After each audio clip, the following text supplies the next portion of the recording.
이번 차시에서 배울 학습 내용과 학습 목표를 확인해 보세요.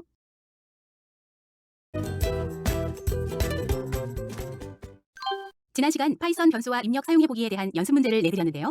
한번 풀어보셨나요? 이 문제와 같은 경우에는 프로그래밍을 할 때 지켜야 할 사항을 먼저 생각해 보아야 한다고 했습니다. 첫 번째, 제시되는 요구사항을 정확히 분석해야 하겠죠? 그래서 요구사항을 분석하기. 두 번째, 변수에 대해 생각하기입니다. 변수 하나를 만들고 또 두 번째 변수가 있어서 거기에는 7하고 3을 할당하고 이 두 수의 사칙연산의 결과를 표현하는, 즉 사칙연산의 결과를 저장하는 하나의 변수를 만듭니다. 그리고 아래와 같은 결과가 출력되어야 한다고 했는데요. 7 더하기 3 이런 식으로 첫 번째 변수, 두 번째 변수, 더하기, 빼기, 곱하기, 나누기도 표현한다는 의미입니다. 이러한 것들을 여러분의 머릿속에서 확실하게 분석하고 이해하고 나서 프로그램을 작성해야 하겠습니다. 그럼 이제 어떤 변수를 만들어야겠다고 생각했다면 적어도 nData1, nData2 두 개의 변수는 있어야 될 것이고 그 다음 결과를 저장하는 변수가 필요하니 결과를 result라고 해도 좋겠죠? 그래서 nResult라고 해서 result라는 변수 하나 만듭니다. 그 다음에 nData1, nData2의 값을 할당하고 더하고 표시하고 빼고 표시하고 곱하고 표시하고 나누고 표시하고 이게 머릿속에 그려지면 그걸 코드화하면 되는 거죠. 그래서 코드화한다면 다음과 같이 작성할 수 있습니다. 우선 변수 nData1 하나 만들고 nData2 하나 만들고 두 개를 더한 값을 저장할 변수를 만듭니다. 그리고 nData1 더하기 nData2는 nResult라고 프린트해주면 되겠죠? 또 여기서 쉼표를 통해서 문자열과 변수를 병행해서 표시하는 것도 기억나실 겁니다. 그리고 변수를 또 만들 필요가 없습니다. nResult 재활용해서 이번에는 두 개 빼서 표시해보고 nData1 빼기 nData2는 nResult. 그 다음은 또 nResult 재활용해서 두 개 곱해서 표시해보고 두 개 나눠서 표시해보고 그러면 결국 변수는 nData1, nData2, nResult가 있고 거기에서 더하기, 빼기, 곱하기, 나누기 값이 우리가 제시한 대로 이렇게 표시된다는 것을 여러분들이 확인을 하셨을 겁니다. 혹시라도 문제를 잘못 이해해서 코드가 이것과 다르게 작성되신 분들은 예를 들어서 잘못해서 변수에 1, 2, 3을 붙이고 결과값에도 1, 2, 3을 붙여 만들었다 해도 잘못된 것이 아니죠. 동작하는 데 이상은 없지만 가능하면 프로그래밍에서는 최소의 변수로 최대의 효과를 내는 게 중요하기 때문에 이렇게 짜는 게 더 적합합니다. 그러나 프로그램 코드에 정답은 없습니다. 동작이 된다고 하면 정답은 없습니다. 하지만 이 해설을 제시하는 것은 좀 더 간단하고 가능하면 변수를 최소화할 수 있지 않을까라고 제시를 해드리는 거라고 생각하시면 되겠습니다. 그럼 연습 문제에 대한 내용은 따로 다시 한번 정리하시길 바라겠습니다. 이번 차시에는 인풋에 대해서 배울 것입니다. 프로그램은 값을 입력받고 그 값을 연산하고 그 값을 출력하는 것이 기본 구조입니다. 사용자로부터 대부분은 값을 입력을 받죠. 사용자한테 변수에 있는 값을 수정해서 쓰시오, 프로그램 코드를 직접 작업하시오 라고 할 수는 없습니다. 값을 입력을 받고 연산을 해서 우리가 내보내는 거죠. 연산에 대해서는 사칙 연산도 배웠고 정수, 실수도 다 배워보았고요. 그리고 출력은 프린트의 기본적인 사용 방법을 다 배웠어요. 그러면 값을 입력받는 것을 알아야 하는데 값을 입력받는 방법은 바로 input이라는 함수를 사용을 합니다. input의 함수는 기본적으로 input 안에도 이렇게 따옴표 안에 문자열이 들어가는데요. 이것은 바로 질문 내용이라고 생각하시면 되겠습니다. 여기 있는 것처럼 우리가 숫자를 하나 입력받고 싶다면 숫자를 입력하세요 라고 할 때 입력받은 숫자가 어딘가에 저장되어야 합니다. 어딘가에 저장할 수 있는 건 뭘까요? 바로 변수입니다. 넘버라는 변수에 저장을 하고 그 다음 실행을 하면 이렇게 됩니다. 숫자를 입력하세요. 100을 입력합니다. 그리고 프린트를 하면 그 값이 100이 되겠죠? 참고로 이 부분을 작성을 하실 때 넘버는 인풋 숫자를 입력하세요. 프린트, 이 두 줄을 한꺼번에 작성을 하는 거죠. 그래서 넘버, 숫자를 입력하세요와 프린트 넘버 이렇게 하여 두 줄을 작성을 하고 실행을 딱 시키면 숫자를 입력하세요 라는 문구가 제시되고 커서가 깜빡깜빡하면서 값을 입력받길 기다립니다. 그러면 그때 여러분들이 100이라는 숫자를 입력하고 엔터키를 치면 100이 넘버로 들어가게 되고 이를 프린트 함수로 출력하게 되는 것입니다. 인풋 사용 방법을 한번 함께 실시해 보겠습니다. 자주 헷갈리는 부분이니 주의 깊게 봐주세요. 일단 넘버라는 변수가 있고 이것은 앞서 프린트와 동일하게 인풋을 사용합니다. 이 괄호 안에 숫자 입력이라는 문자열을 넣어 이렇게 인포메이션을 주는 것이죠. 숫자를 입력하세요 라고 하고 나서 우리는 프린트로 넘버를 출력해 보겠습니다. 그래서 이렇게 실행해 보면 숫자 입력이라는 문구가 뜨고 그 값을 입력하기를 기다리고 있는 위치에 커서를 확인하실 수 있습니다. 그러면 여기에서 100이라는 숫자를 입력하고 엔터를 치는 순간 두 번째 라인으로 넘어가서 100이 출력되는 것이죠. 이제 인풋의 사용법이 이해되시나요?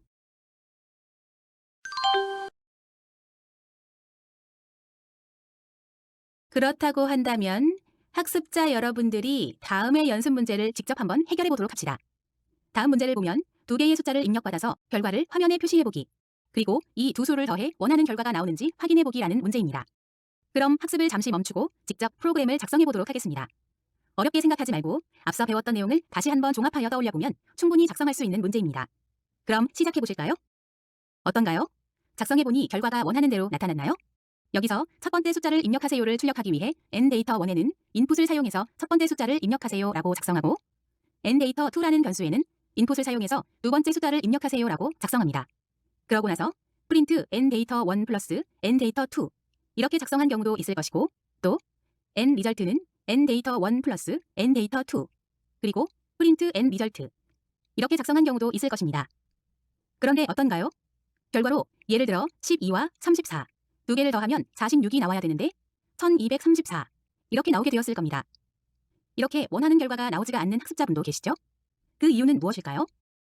파이썬에서는 print, input, int, float 등 다양한 함수들이 모두 매뉴얼화되어 있습니다.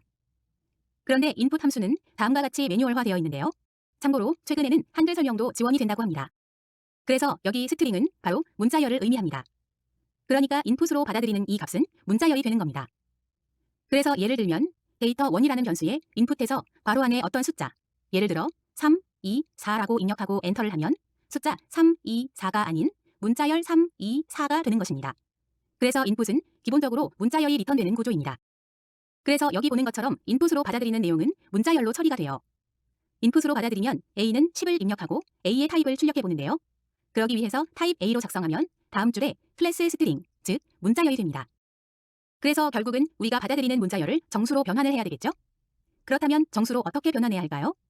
앞에서 함께 배워보았죠? 정수로 바꾸려면 int를 사용하여 괄호 안의 내용을 정수로 형변환시켜줍니다. 그래서 인풋 첫 번째 숫자를 입력하세요 라고 해서 우리가 1, 2, 3을 입력하면 결국 이 내용 자체는 이렇게 문자열 1, 2, 3이 되는 거예요.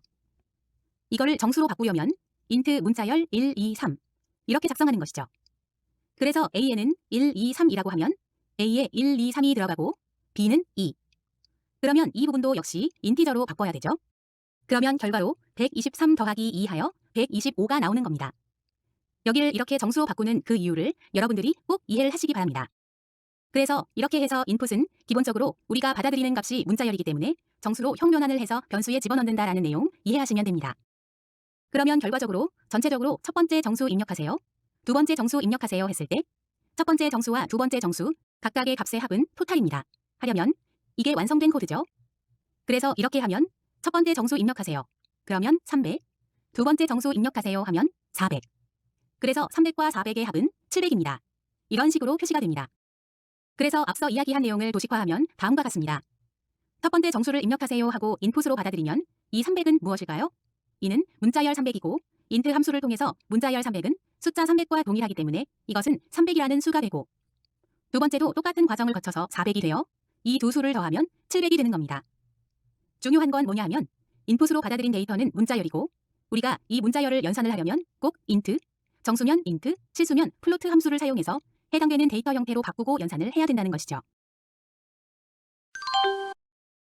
그러면 인풋을 애초에 숫자로 받아들이게 하면 더 편하지 않을까 의문을 가지는 분도 있으실 텐데요. 사실은 인풋은 이렇게 문자열로 사용하기 위한 용도가 있습니다. 다음과 같이 이름을 입력하시오.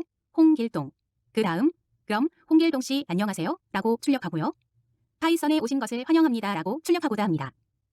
그런데 여기서 이름을 입력하세요 라고 했을 때 홍길동은 문자이기 때문에 그냥 프린트에 홍길동 씨라고 문자로 쓰는 경우가 인풋은 분명히 있기 때문에 기본이 문자열로 돼 있고 우리가 필요하면 형 변환을 하는 겁니다.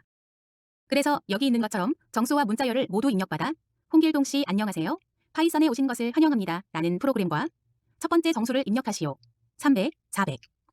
300과 400의 합은 700입니다와 같이 사용자의 이름을 물어보고 또 두 개의 정수를 덧셈하는 프로그램으로 결과를 출력해 볼 수 있겠습니다.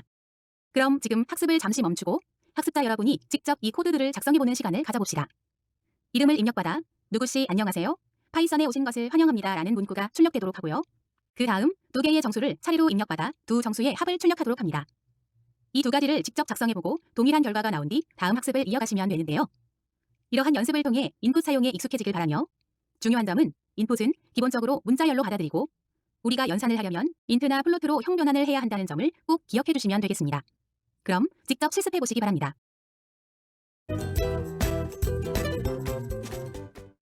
그러면 계속해서 인풋에 대해서 알아보겠습니다.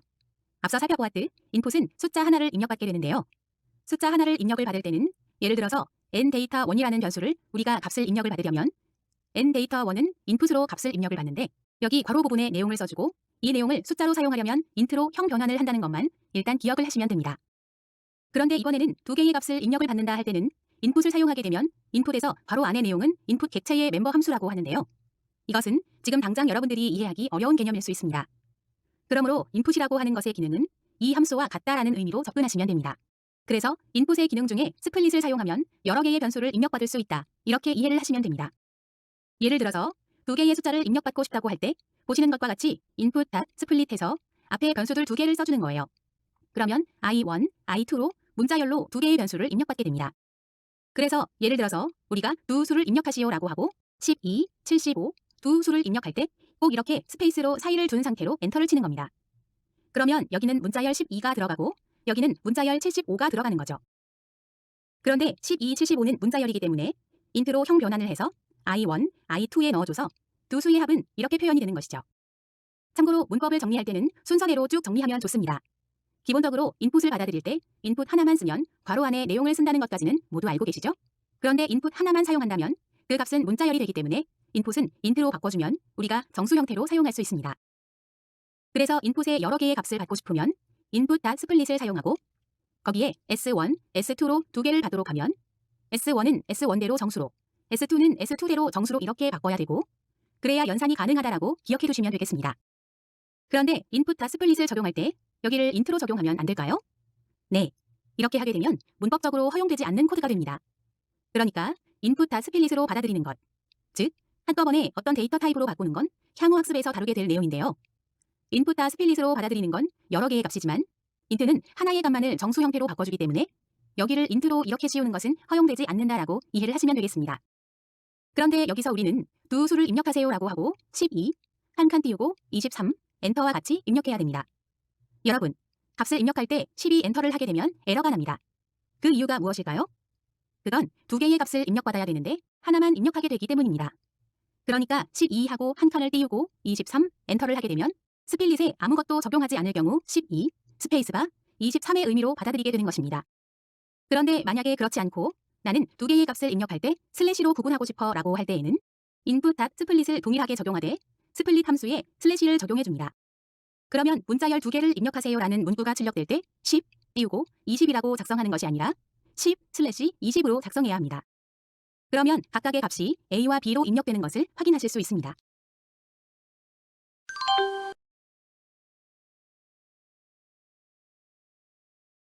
그럼 이번 시간 여러분이 해결해야 할 연습 문제를 살펴보겠습니다. 현재 시간이 12시 35분 24초입니다. 이렇게 콜론을 통해서 입력되는 경우 시, 분, 초 순서로 표현할 수 있죠? 그러므로 결과는 꼭 이렇게 나와야 된다는 의미입니다. 꼭 시간을 이렇게 표현하라는 법은 없습니다. 하지만 사용자의 요구사항대로 프로그램을 짜는 연습이 필요하다고 했었죠? 그러므로 연습 문제 자체가 요구사항이라고 생각하고 문제를 해결해야 하겠습니다. 그래서 시간을 입력하세요라는 문구가 나오면 콜론으로 시, 분, 초를 구분하여 입력하고 엔터를 치면 예를 들어 결과 화면으로 다음과 같이 시는 12, 분은 25, 초는 24로 한 줄씩 표현되게 하는 것이 이번 시간 연습 문제입니다. 이 코드를 직접 작성해보시고 이에 대한 해설은 다음 시간에 실시하도록 하겠습니다. 그러니까 학습자 여러분 각자 꼭 이 문제를 풀어보시길 바랍니다. 그럼 수업을 마무리하기 전 최종적으로 연습 문제 하나를 더 보며 정리해볼까요? 두 개의 숫자를 입력받아 덧셈 결과를 화면에 표시해보는 방법은 스플릿 함수 사용합니다. 어떻게 하면 되었죠? n데이터1은 input, 그리고 n데이터2는 input으로 작성한 뒤 각 변수에 int를 적용하면 되는데 우리는 스플릿 함수를 사용하기 때문에 프린트를 먼저 적용합니다. 그리고 이 문제는 더하기 프로그램이 필요하죠? 또 숫자를 슬래시로 구분하여 입력하라고 사용자에게 안내문을 출력해줍니다. 그럼 사용자는 숫자 두 개, 예를 들어 256/751로 입력하라는 것이구나 하고 알게 됩니다. 대신 코드를 작성할 때 꼭 스플릿 함수에 슬래시를 적용해 주어야 합니다. 그래서 n데이터1, n데이터2의 데이터를 받아들이게 되는데요. 예를 들어서 256, 257이라고 입력하게 되면 256이라는 문자열은 nd1으로 입력되고 751이라는 문자열은 nd2로 입력되어 이 두 변수가 각각 정수로 형변환되고 이는 또 n썸이라는 덧셈 계산식에 적용됩니다. 그렇게 되면 두 수의 합은 n썸입니다 라고 연산이 이루어지는 것입니다. 그래서 정리해보면 인풋의 기본적인 내용에 대해 알아보았고요. 인풋은 문자열이기 때문에 int로 바꿔야 한다는 것도 알아보았습니다. 그리고 만약 여러 개의 데이터를 받아들이려고 하면 input.split을 사용해야 합니다. 또 스플릿 안에는 문자열을 구분할 수 있도록 하여 한 개의 문자열을 표현할 수 있다는 것. 그러나 아무것도 없는 경우에는 스페이스바로 숫자 사이를 구분한다는 것도 알아보았습니다. 이러한 내용에 대해 쭉 알아본 다음 마지막으로 input.split으로 받아들인 데이터는 각각의 문자열이므로 연산을 위해 각각 정수로 바꿔야 한다는 것까지 이해하셨으리라 생각됩니다. 그럼 이후 학습을 통해 인풋에 대한 추가적인 내용을 알아보도록 하겠습니다.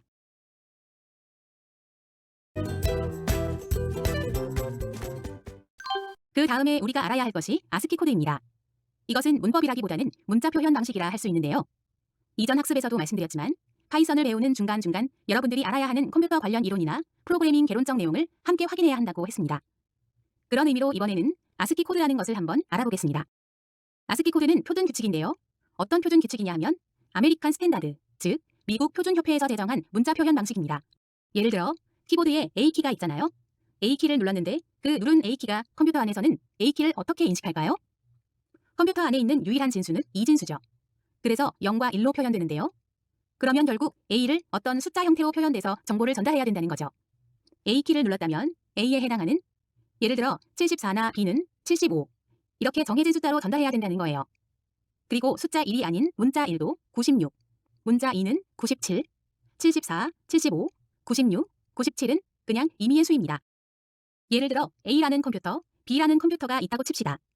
그런데 A라는 컴퓨터는 A를 72로 처리하고 B 컴퓨터는 A를 96으로 처리하게 된다면 사용자들에게 큰 혼란을 가져오겠죠? 그리고 A 컴퓨터 전용 프로그램, B 컴퓨터 전용 프로그램을 각각 만들어야 하는 번거로움이 발생합니다. 그래서 규칙을 정한 거예요. 우리 문자열을 표현할 때 어떤 수라고 정하자라고 규칙을 정했는데 그게 아스키 코드인 것입니다. 지금 화면에 표를 보시면 알 수 있는데요. 여기 보시면 느낌표는 33이고 쌍따옴표는 34, 그리고 샵은 35고 문자형은 48, 그 다음에 콜론은 58이고 세미콜론은 59라고 정해두었습니다. 모두 익숙한 문자들이죠? 하지만 우리 눈에 보이지 않는 문자, 통신에서 사용하는 문자들은 이처럼 아스키 코드로 정해두는 것입니다. 좀 더 쉽게 설명해보면 다음과 같습니다. 여기 컴퓨터 한 대가 있고 다른 컴퓨터로 통신을 하고자 할 경우입니다. 이때 두 컴퓨터 사이가 연결되어 데이터를 주고받게 될 텐데요. 그때 만약 1234라는 데이터를 주고받으면 1234라는 데이터 앞에 통신이 시작된다는 의미의 STX가 붙고 뒤에는 ETX가 붙습니다. 그게 바로 이 표에 나타나 있죠? 이런 통신 문자들이 아스키 코드이고요. 그리고 예를 들어서 CR, LF, 엔터키 치는 그런 것들도 다 우리가 아스키 코드로 약속이 되어 있는 것입니다. 다음을 보시면 S는 64, 대문자 A는 65, 소문자 A는 97로 정해둔 것을 알 수 있는데요. 우리가 변수를 작성할 때 왜 대문자 A와 소문자 A가 다르다고 했는지 이해되시나요? 대문자 A와 소문자 A는 엄연히 다르게 관리되는, 즉 아스키 코드 표에서 엄연히 다르게 관리되는 문자입니다. 그렇기 때문에 따로 관리가 돼야 된다라고 이해를 하시면 되고요. 그러면 아스키 코드는 기본적으로 다 외워야 될까요? 그럴 필요 없습니다.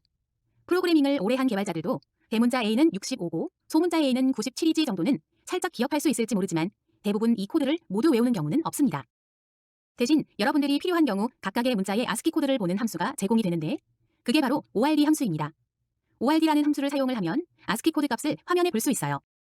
이것도 역시 같이 한번 해보실까요? ORD하고 대문자 A의 아스키 코드 값을 화면에 찍으면 어떻게 출력될까요? 보시는 것처럼 아무런 결과값이 도출되지 않습니다.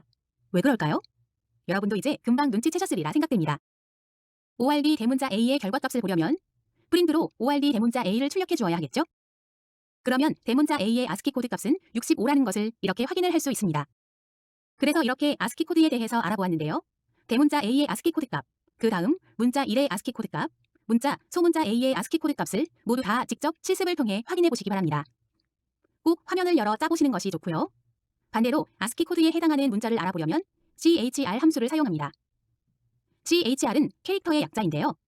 45의 문자가 궁금한 경우 CHR45 역시 이것도 프린트로 찍어줘야 되겠죠? 그래서 이렇게 우리가 아스키 코드를 찍어보고 그 다음 반대로 숫자를 아스키 코드로 찍어보는 것에 대해 알아보았고 아스키 코드가 무엇인지에 대해 대략적으로 정리해보았습니다. 이번 차시에서는 인풋 함수의 기본 개념을 이해하고 인풋 함수의 기능인 스플릿을 사용하는 방법을 학습하였습니다. 또한 아스키 코드에 대해서도 알아보았습니다.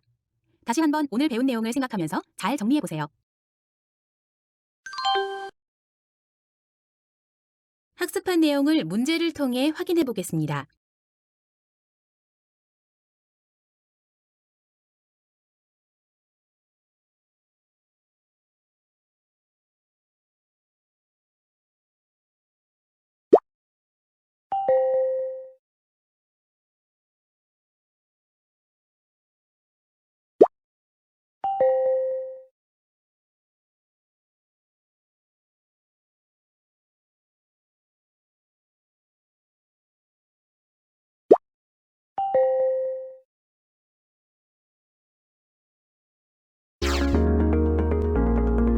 이번 시간 학습을 마쳤습니다. 수고하셨습니다.